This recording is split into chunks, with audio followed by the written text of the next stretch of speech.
The COVID-19 that broken out in 2020 hit hard the world. It has not only caused significant changes in people's lives, but also the process of globalization.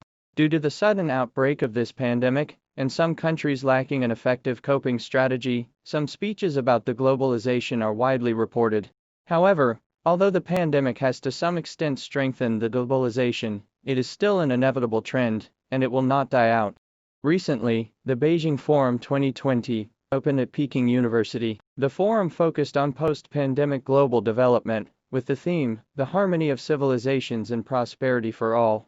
Globalization under the impact of the pandemic, new challenge and opportunities. Many thinkers from China and abroad were invited to offer insights and discuss the global cooperation in the light of the pandemic. There are a few highlights on globalization and international cooperation from the guest speakers at this forum. Antonio Guterres extended his best wishes for the forum and recognized China's progress towards sustainable development goals. Guterres also called for the world to learn the lessons from the public health crisis and stressed the importance of international cooperation. We are advocating a massive rescue package for the world's most vulnerable people and countries, and for a people's vaccine available to everyone, everywhere.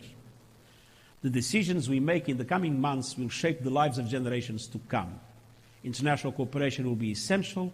Klaus Schwab shared his thoughts on the new challenges and opportunities of globalization. He argued that addressing global challenges requires all stakeholders in the international community to work together, and he also believes that truth and trust are the most important building stones in the process of seeking harmony. First, we deeply believe in the power of the collaborative efforts of all stakeholders of global societies.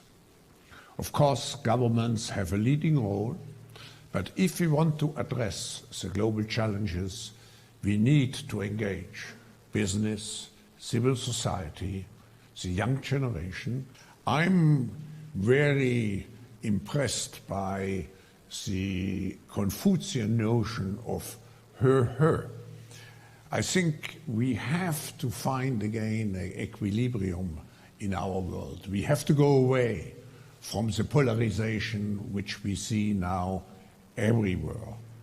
And in order to do so, I think the most important building stones are truth and trust.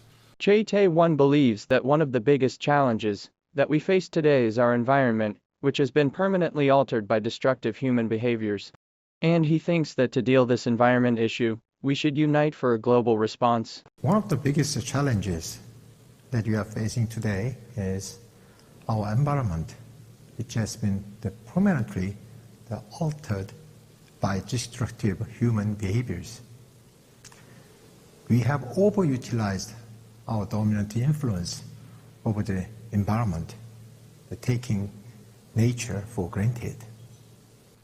In a way, the current pandemic seems to be the karma or unfortunate outcome of human activities. This challenge requires our comprehensive global response. The globalization under the COVID-19 is a new challenge, also a new chance, and I believe this pandemic is not the end of globalization but rather a starting point for international cooperation.